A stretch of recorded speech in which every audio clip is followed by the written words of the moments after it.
Well, thank you very much for the invitation. I do have a remedy here for long-winded introductions. It says John is an astronomer. So this is the stereotypical astronomer as a graying white male like we all are here. So the first thing I want to do is to introduce you to my colleagues in the Dunlap Institute, part of the astronomy group at U of T. And as you can see, we are a very diverse group. And so anyone can become an astronomer. You don't even have to become a professional astronomer. There are things called amateur astronomers, who are people who simply love the subject. There's an organization called the Royal Astronomical Society of Canada. It has a Mississauga branch. They're a wonderful source of stuff for you to participate in without having a PhD in the subject. So a summary of this particular talk, it's really an overview of modern astronomy and astrophysics, and meant to try and convince you that the universe, the real universe, is just as exciting as anything that you'll encounter on television or science fiction or movies or video games, but it's real. Everything I'm going to tell you about is real. There are things that astronomers study and know a reasonable amount about it. And you can participate both by taking part in talks like this one, going out and observing the sky. There are lots and lots of resources out there. If you happen to be more interested, it's a wonderful hobby or interest to get involved in. And you don't have to be some kind of hotshot to be part of astronomy and to be involved in it. So I've divided this into 4 chapters. They get progressively shorter as we get on to the end. And the first one is just about our solar system that you're all very much familiar with. And I always like to start out with a sort of crash course to make sure we're all on the same page. What are the characters in this talk that I'm going to give you? Well, there are stars. The sun is a star. Stars produce energy in very large amounts by thermonuclear fusion. Then there are planets like the Earth that go around stars. They do not produce energy. They shine by reflected light. Then there are moons. Moons go around planets. We have a moon, of course. They also shine by reflected light. Most of them are quite small, but some of them are big enough to be very interesting, and I'll show you a picture or two of that. Then there are asteroids, which are small rocky objects, mostly between the orbits of Mars and Jupiter. One of them has my name on it. Well, one of them, in a sense, has my name on it. Then there are comets. Comets are icy objects out in the outer solar system beyond the orbit of Neptune. They occasionally come close to the sun where they grow a tail and become the kind of comets that we're familiar with seeing pictures of, etc. And all this stuff together is called our solar system. It's an example of a planetary system of which there are at least thousands and probably gazillions of them in the whole universe. One of the great discoveries of the last generation or so. Then there are also nebulae, and I'll show you a picture or two. Nebulae are just clouds of unformed gas and dust, and together stars in the billions and nebulae make up something called a galaxy. Our galaxy is called the Milky Way. All the stars that you see up there in the sky are parts of, are in the Milky Way, but there are trillions of other galaxies, each with billions of stars all across the universe. And those are things that I will introduce you to as we go along here. So let's start in the obvious place. This is the Earth. This is our just right planet, at least it is right now. Who knows what it will be like in the future. And it's amazing simply because life has developed on it to the stage that we are at over 4 billion years. And all of us are related. Everything on the Earth that's alive has developed over 4 billion years, including us. So there you see the Earth, the oceans, the clouds in the atmosphere, the continents. And this presumably is what a habitable planet looks like. I'll say a little bit more about that a bit later on. Then there's the sun. It looks the same size on a slide like this, but the sun is big enough to hold 1 million Earths. It does, as I said, produce its own energy by thermonuclear fusion at the rate of 400 million watts. Has been doing that for 4.5 billion years, thanks to nuclear fusion. I have a little picture here of Professor Art MacDonald, who shared Nobel Prize in physics for actually proving that this is how the sun actually works. One of many important Canadian contributions to astronomy and astrophysics.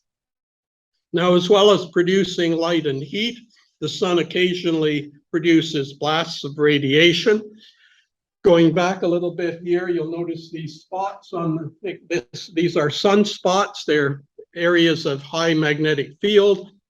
When those short circuit, we get a blast of particles coming out to the Earth here, producing the northern lights, the aurora, something which I hope you've all had a chance to see at some particular time. One of those wonderful Canadian things that we should be very pleased with. Here's another thing that, that everybody can see. This is part of the moon. If you've looked at the moon, you know that there's an apparent face on it of the man in the moon. And there are two large round things that look like eyes. One of them is shown here on this picture here. This is the remains of a gigantic meteorite impact from about 4 billion years ago. In the early stages of our solar system, there was lots of leftover debris around. Things crashed into both the moon and the Earth. They crashed into the moon. The moon at that time had a liquid interior. Lava flowed out to cover this crater here. It solidified, and so we have these ancient impact craters, which you can see. So next time you look at the moon, remember, you're looking at the effect of something that happened 4 billion years ago. Also, when you look at the moon, remember that during our lifetime, humans have walked on the moon there. Believe it or not, 1/6 of Americans believe this never happened, that it was staged in a movie lot. And they say, for instance, well, look at the American flag. How can it be flying if there's no air and no wind on the moon? Well, obviously they have a curtain rod here sticking out so everybody can see the stars and stripes and see who spent $100 billion on this mission here. It did happen. I've actually held moon rocks in my hand here. The reason being that the analysis of the magnetic fields of the moon rocks brought back by the Apollo astronauts, that analysis was done at the U of T Mississauga campus. This was our lunar labule, as it was called. You see the crescent moon lamp standard there. And this was one of many contributions to astronomy at the University of Toronto, Mississauga. Now, I mentioned the impact of a meteorite with the moon billions of years ago. Well, the same things happened with the Earth. And so scattered across across Canada, there's about 40 impact craters, including this very prominent one in Quebec. This is called Manicouagan. It's a 75-kilometer round lake right in the middle of Quebec. You can easily find it on your atlas or your road map. And so this impact would have had huge effects on the environment and on the biosphere, resulting in the extinction of a large fraction of species. Just as 65 million years ago, a similar impact gave rise to the extinction of the dinosaurs and about 2/3 of the other species on the Earth. Now, you may have heard a couple of weeks ago about NASA's project to crash a spacecraft into a small asteroid. And this is actually a sort of project to prevent things like this happening in the future. What would happen if an asteroid was on a collision course with the Earth? Is there any way of deflecting it? Well, finally, governments have started to think about this and start to do trials as to how you could prevent an impact like this from taking place. Okay, moving on through the solar system here. Venus is interesting in that, in a way, it's the Earth's twin sister. It's same size, but the surface temperature is 450 Celsius, hotter than a kitchen oven. The pressure is almost 100 times greater than it is on the surface of the Earth. The atmosphere is almost pure carbon dioxide, and the clouds are sulfuric acid. Obviously not a very nice place and not a very nice twin sister for the Earth to have. But it's important because the reason that Venus has turned out this way is because of global warming, is because of the effect of carbon dioxide trapping heat so that the planet has gotten hotter and hotter and hotter. So this was discovered about 60 years ago by Carl Sagan and his colleagues. And it was a sort of early warning as to what's happening on the Earth. We do not want our Earth to turn out this particular way. Then there's Mars, sort of to continue the Goldilocks analogy here. Venus is too hot, Mars is too cold, the Earth is just right. But Mars, we know, was actually livable 4 billion years ago. Now it's cold, it has virtually no atmosphere, it has polar caps of frozen ice and carbon dioxide. But 4 billion years ago, it was pretty much like the Earth is now, which raises the possibility that maybe life formed on Mars 4 billion years ago, and there's still remnants of simple life somewhere on Mars, which is the motivation for these very expensive missions to Mars to rove around, collect rocks, and eventually send them back to Earth to see whether there's evidence that life independently formed on Mars as it did on Earth. Because assuming that that was an independent formation of life on two next door planets, it would indicate that the formation of life was a very common thing, which has huge implications, of course.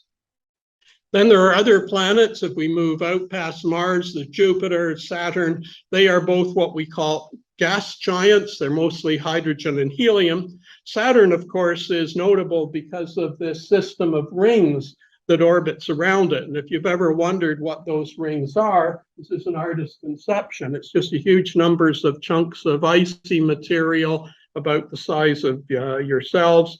And these are all orbiting above the equator of Saturn. There are much fainter rings around Jupiter and Neptune and Uranus and so forth, but the ones around Saturn are the most prominent. The other interesting thing about Saturn is that it has a moon, Titan, which is certainly more interesting than planets like Mercury, for instance, because Titan has a thick atmosphere of nitrogen, like the Earth does. The only difference is the temperature is minus 180. This minus sign here is supposed to be there, so it's colder than Winnipeg. And so not a very habitable place, probably not somewhere that life would form, but interesting because at minus 180, hydrocarbons like ethane and methane behave the same way that water does on the Earth. So the fact that there are rivers and clouds and so forth on Titan there just means that, well, there's different molecules that are behaving the same way that water does. This is the little inset here. This is what the surface of Titan looks like with those blocks of solid ice there and so forth. So indeed, some of the moons in the solar system are very interesting, much more interesting than our own moon is. Here's one of my favorite pictures in the solar system. You may know that Pluto used to be the 9th planet, and it was demoted because there were other planets out there, other objects out there, which if Pluto was going to be considered a planet, then they had to be as well. So astronomers redrew the line. I was there when it happened. And so Pluto is now classified as a dwarf planet. But this is what Pluto looks like. Very, very cold. This is actually a glacier of solid nitrogen here. These are large mountains of mostly ice. There's a very, very thin atmosphere. You can see the layers of smog or cloud in the very, very thin atmosphere here. But that's a wonderful image. I mentioned earlier about comets. Comets are leftover material from the formation of the solar system 4.5 billion years ago. On the bottom is the heart of a comet. It's a couple of kilometers in size. It's mostly ice. When it comes close to the sun, the ice evaporates into a vapor. We get the tail of the comet pushed away from the sun. The tail always points away from the sun, no matter which direction the comet is going. And this is the heart of the comet there. One interesting space mission actually landed a small lander on the surface of this comet nucleus here back in 2014. I mentioned asteroids. This is not the one with my name on it, but it's very typical. It's about 25 kilometers in size. You'll notice it has a lot of little pits on it where it's being hit by smaller It's no good if you don't feel it, if you listen. You just listen. You imagine. You don't have to see it. You do, but I don't. We're getting static here, interference. Oh, okay, okay, good. Yeah, so these are the things that we need to defend ourselves against because there are thousands of them out there, and if they're large enough, they will collide with the Earth. You probably heard about meteors. Meteors are very small particles of space rock that comes through our atmosphere. If they land on the surface, then we call them a meteorite.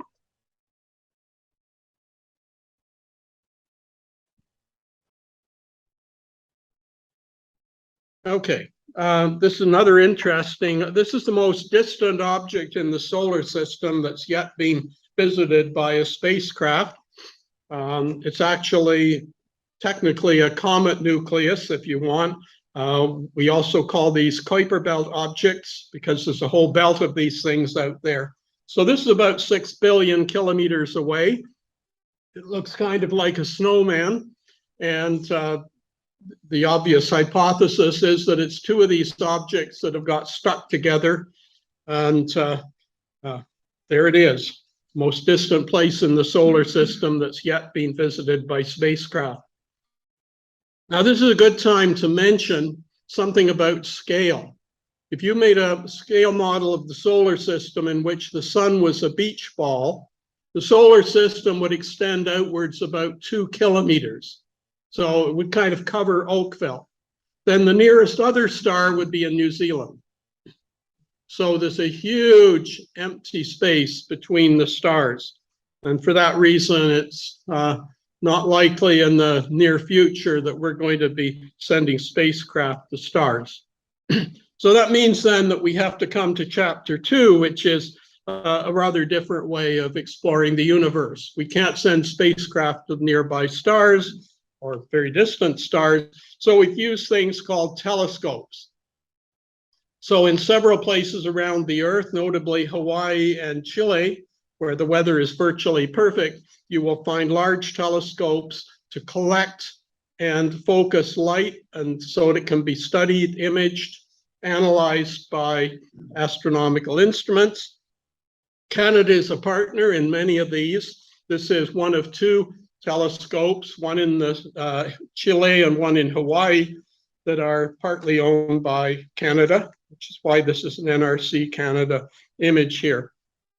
So the purpose of these, as I said, is to gather and focus light. But things in the universe don't just emit light, they emit infrared, ultraviolet, radio waves, all sorts of electromagnetic radiation. So another major tool is radio telescopes. This is an array of radio telescopes on the high Atacama Desert in Chile. Again, Canada is a partner in this project here. We have a long tradition of excellence in radio astronomy, and these are to study the radio radiations that are emitted by stars, nebulae, galaxies, and so forth. And then, of course, there's also space telescopes. Certainly the most famous one is the Hubble Space Telescope, shown here. It's been working for decades now, producing science, producing images, producing inspiration for young people, and so forth. But I actually put in a little image here of a shoebox satellite. This is one of 6 small satellites which Canada has built in cooperation with Austria and Poland. And so these are orbiting around the Earth in a polar orbit right now. measuring stars that are much too bright for Hubble or the James Webb Space Telescope to study. And these things cost maybe $100,000 as compared with the Webb telescope that's what, $10 billion or something. So this is an example of good, cheap science done by Canada. I mentioned the Webb Space Telescope. This is certainly the new kid on the block. It's going to produce lots of good science. Again, Canada is a partner in this, helped to build the different instruments on board, and therefore we get a certain share in the time available on this telescope. Now, again, there's some really interesting cheap astronomy. This is a picture of my department chair, Bob Abraham on the left, his collaborator from Yale, Peter Van Dockum, and 5 of their graduate students. And they have built a remarkable telescope, which is now much bigger than the one shown here, which is based on high-end telephoto lenses, all linked together by computers. And the neat thing is, for $500,000, it can see things that are 10 times fainter than the Hubble Space Telescope can see, which is obviously a good thing. So again, creativity can sometimes replace huge amounts of money. I must say that these 5 graduate students, all women, have now gone on into some of the most prestigious junior astronomy positions around the world. Again, an indication that astronomy is not just done by gray and white males like us, which is great. This is a picture of one of those nebulas that I mentioned earlier. This is where stars and planets are formed. This is one of the early images from the Webb Space Telescope of the gas and dust between the stars, and it's in these clouds that material pulls together to become stars. Often these form in large clusters. I put this in simply because this is a really beautiful image. Also, my students are interested in studying the reddish stars in this giant cluster here because they are variable stars. The introduction mentioned that I'd written a book on this topic, and that's my interest, is stars that vary for various physical reasons. And when the sun expands to become a red giant, it will become a variable star. It will vary on time scales of weeks or months or even years. But I'll mention that briefly in a minute. So this is how we envision that our solar system formed 4.5 billion years ago from some gas and dust that pulled itself together by gravity and spun because of just a random rotation within the cloud. And the star formed at the very center in the disk around. There was leftover dust, which gathered into larger accumulations just by gravity or by snowballing together here. And eventually we end up with our 8 planets and our asteroids and comets and the sun at the very center. So we can see this process going on all over in our galaxy, and we've known for decades that, first of all, this is how stars form, and secondly, that planets should form as a byproduct of the formation of stars. So it was not that surprising 30 years ago when we got our first views of planets around other stars. Initially, they were detected indirectly by their gravitational effect on their star, but the problem is that the stars produce their own energy, so they're about 1 billion times brighter than the planets, which only shine by reflected light. So you have to block out 99.999% of the light from the star, which is what was done here. And then you see 1, 2, 3 planets around this star. And by repeatedly imaging them, you can actually see them slowly orbiting around this particular star. This again is a field in which Canadians have led. They actually developed the first techniques for detecting planets around other stars. Now, one of the most amazing things is that the nearest other star to the sun is called Proxima Centauri. It's part of a triple star system called Alpha Centauri. It turns out that Proxima Centauri not only has one or more planets, but one of them is Earth-like. Earth-like in the sense that the temperature is like it is in this room.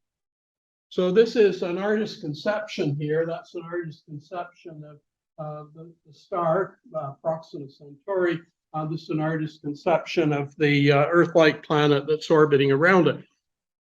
So if Earth-like planets form around two next-door neighbor stars, then this tells us that the formation of Earth-like planets is very, very common. Otherwise, that would be a huge coincidence. So we now know from studies of these things that Earth-like planets are very common around stars in our Milky Way galaxy. One of the powerful tools that we use is to take the light from a star and to break it up into all its component colors, sort of rainbow. And here the rainbow is actually being put like lines of text on a page here. And you'll see that there are literally hundreds of dark lines crossing the spectrum here. Those are all due to specific kinds of atoms in the atmosphere of the stars. So we can tell what the stars are made of and many, many other things just by analyzing the light. Okay, I referred earlier to the reddish stars in that huge cluster that I showed you. When a star like the sun starts to run out of nuclear fuel, which our sun will in 5 billion years, they start to swell up. And by this time, the sun will have expanded to the size of the Earth's orbit. It will be roughly 1 million times bigger than it is now. It will swallow up the Earth and Venus and Mercury and become what's called a red giant. These are the stars that I and my students are working on right now. The death of the sun will look something like this. The outer layers of the red giant star will drift off into space, leaving behind a tiny core there, which is called a white dwarf. A white dwarf is the core of a dead star. It has a density of approximately a ton per cubic centimeter. So imagine a sugar cube weighs a ton. The matter is that compressed. The outer layers drift off into space. They eventually join up with other gas and dust to form new nebulas where new stars and planets form. Now, there are very rare stars in our galaxy which are much more massive than the sun. And when they die, when they run out of energy, they die in a much more violent and spectacular way.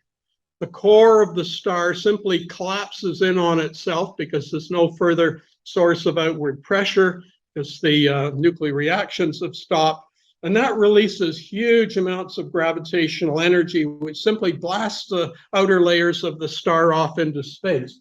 So we get something like this. We get gas and dust, which is expanding by something like 1,000 or 5,000 kilometers per second in a tremendous explosion called a supernova. Now, in this star, by nuclear fusion, hydrogen and helium were fused into carbon, nitrogen, oxygen, and all the other heavier elements.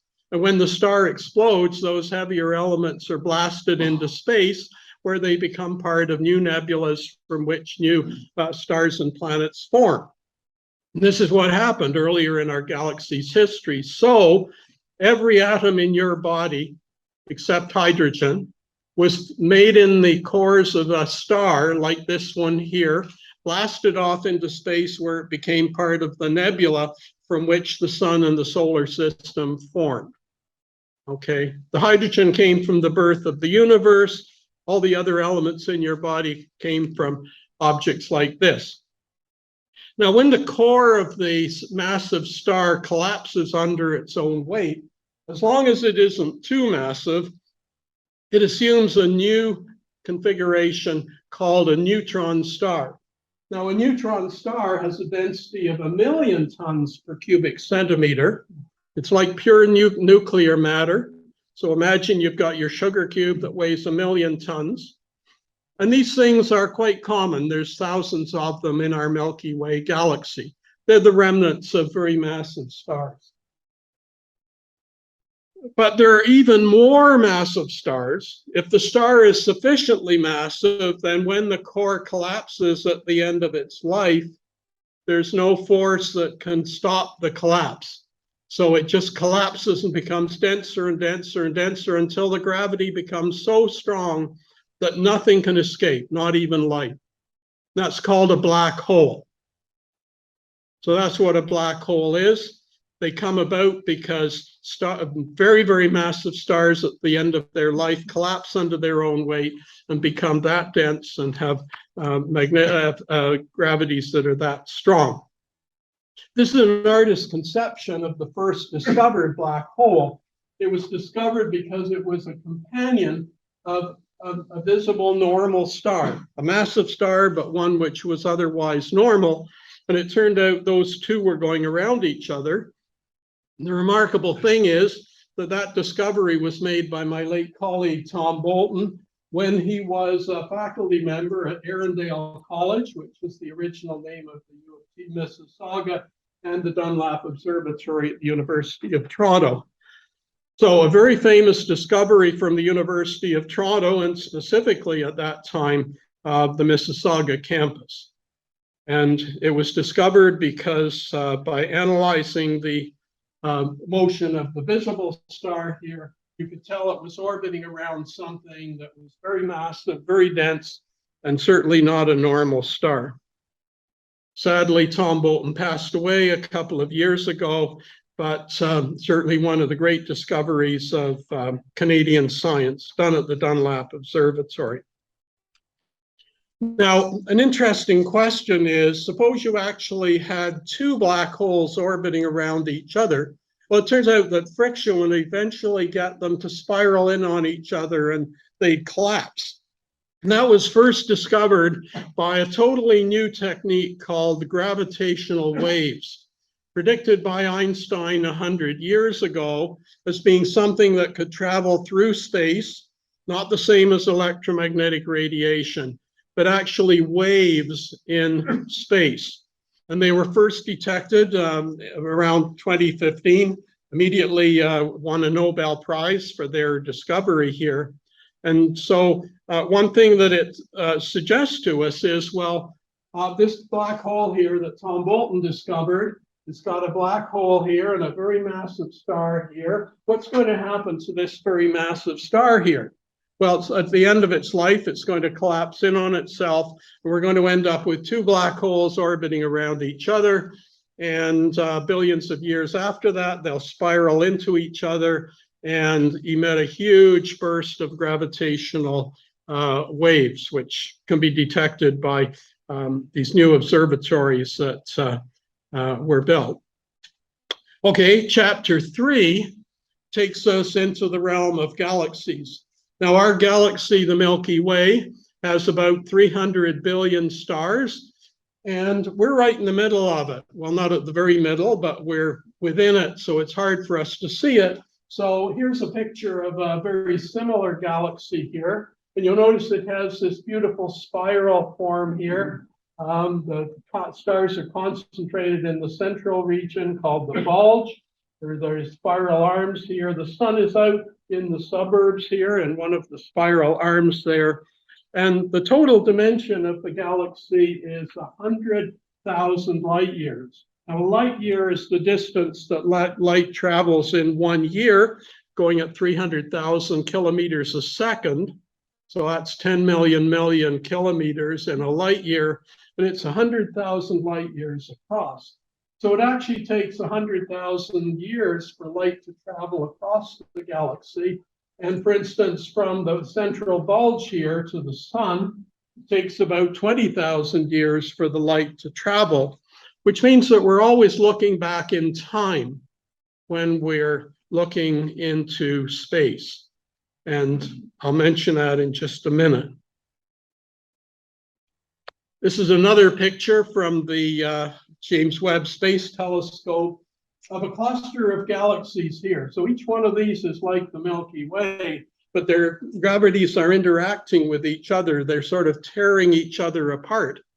And in fact, our Milky Way has a companion galaxy called the Andromeda Galaxy, and they are slowly approaching each other. And in about 10 billion years, they will actually pass through each other, but their gravities will disrupt the motions of the stars, and and quite possibly they will merge and become a single galaxy. But don't worry about this. This is for 10 billion years in the future. Here's another interesting thing about galaxies. I mentioned at the beginning here that there's a central bulge to our galaxy here. The very center is called the nucleus. And one of the things that we find at the nucleus of most galaxies is something called a supermassive black hole. The one that I told you about that Tom Bolton discovered, it's about 15 times the mass of the sun. So it's simply the remnant of a very massive star. These things here, these are like 1 million times more massive than the sun, perhaps as much as 1 billion. We don't really know why at the very center of galaxies like ours, these supermassive black holes formed early in their lives. It's something that happens in the development of our galaxy and others, and this is the kind of problem that telescopes like the Webb telescope may be able to solve. I'll mention that in just a minute here. This is a radio image of the supermassive black hole at the center of our galaxy. This is an example of something that you would not see in ordinary light, partly because our galaxy is filled with dust that obscures the light behind, just like smog in our atmosphere. But the radio waves pass through, and we can see this ring of radio waves here, actually from material that's slowly spiraling into this supermassive black hole. And the technique that's used to obtain images like this is to use telescopes all around the world, radio telescopes on each of the continents, hooked up together to produce a really powerful resolving power, the ability to see detail. And this is a technique that was developed in Canada back in the 1960s. Again, an indication that Canada's been at the forefront of many areas of astronomy. One of the mysteries that we find with our universe is that almost every galaxy, like ours, has about 90% of the mass in it in the form of some invisible dark matter that doesn't emit or absorb light. So we suspect that this is some kind of elementary particle that was produced in the birth of the universe. We know it's there, but we don't directly detect it, and we don't know exactly what it is. Now, I'd love to be able to show you a picture of the universe, but again, we're in it, and it's hard to see. So instead, I show you this supercomputer simulation of what the universe looks like. And on this picture here, every dot there is a galaxy of hundreds of billions of stars. And you'll notice that the universe is not uniform like a cloud, but it has this beautiful filamentary structure here. There are voids and there are filaments and so forth. So this is the way that the universe has developed over the 13.7 billion years that it's existed. Now, one thing I want to emphasize is this business of the astronomical time machine. The fact that when you look into space, you are looking back in time. So on this picture, virtually every point of light here, except the ones that have these artificial spikes around them, every other one is a galaxy of hundreds of billions of stars. And the smallest, faintest ones are up to 10 billion light years away, which means that their light has taken up to 10 billion years to reach us. So we are looking back to see what they were like very close to their birth. So take any one of these faint points here, and if you can analyze that object there, you are seeing what a galaxy looks like very, very far back in time. Now, one of the most important things we know about the universe is that it's expanding. And the person who is well known for discovering that, building on the work of earlier astronomers, is Edwin Hubble. And what he noticed was that if you look at all the galaxies in the universe, they are expanding away from each other. Sort of like the points on dots on a balloon would expand from each other if you slowly inflated the balloon. And not only that, the expansion of the universe is slowly accelerating. You think that the expansion would slow down because the gravity of the galaxies should be pulling on each other and causing them to eventually slow down. But there is some other not yet understood force in the universe called dark energy, which is causing the universe to accelerate. This is a slightly better picture of it here, where you see the projected acceleration of the universe in the future. So if you came back in 10 billion years or in 100 billion years, you'd simply find that all the galaxies in the universe had gotten very, very, very far away from each other. And it would be very lonely, whatever galaxy you were on, because you would have a great deal of trouble seeing any other galaxy. So that's yet another mystery. So there's the mystery of dark energy, the mystery of dark matter, the mystery of the supermassive black holes, lots of things for astronomers to be working on. Now, I keep referring to the birth of the universe and what the age of the universe is. And the question is, well, how do we know? We know now that the universe began as in a state of very hot, dense state about 13.7 billion years ago, from which it has been expanding ever since. And believe it or not, the leftover radiation from the birth of the universe is all around us. It's in this room. It's out there. If you have an old-fashioned TV set that has static on the screen, some of that static comes from radiation left over from the birth of the Big Bang. But now we can map that using radio telescopes, or in this case, a satellite called the Planck satellite here. And this is an all-sky map of radiation emerging from the Big Bang, and provides us with definitive evidence that this is indeed how the universe has originated. Another prediction of this model is that about a quarter of the material that emerged from this should be helium. The other 3/4 should be hydrogen, which again is exactly what we observe. Another Canadian, Jim Peebles, won a Nobel Prize in physics a couple of years ago for being part of that particular discovery there. Okay, chapter 4 is very short, you will be glad to hear.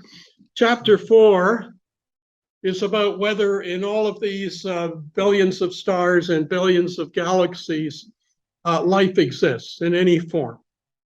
And I'm just going to make two observations here. One is an experimental one.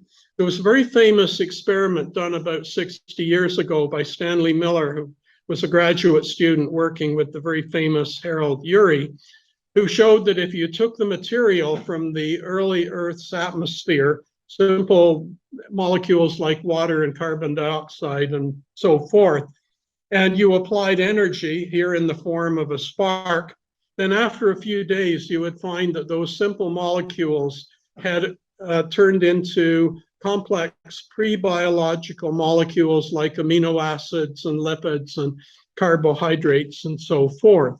So what he showed was that the formation of the elements of life is something that can occur easily and naturally. It doesn't require any special forces.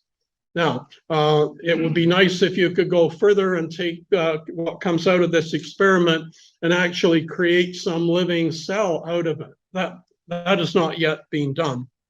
But the other thing is that there are meteorites called carbonaceous chondrites, which contain a few percent carbon. And that few percent carbon in these meteorites here is in the form of these same kinds of naturally produced pre-biological molecules, the amino acids and so forth. And if you want to see a good collection of these carbonaceous chondrites, the Royal Ontario Museum has one of the best collections in the world. And indeed, they have a new exhibit on the dawn of life, which I highly recommend, on how life evolved from its earliest stages on Earth through the Cambrian explosion and so on and so forth, and right up to us.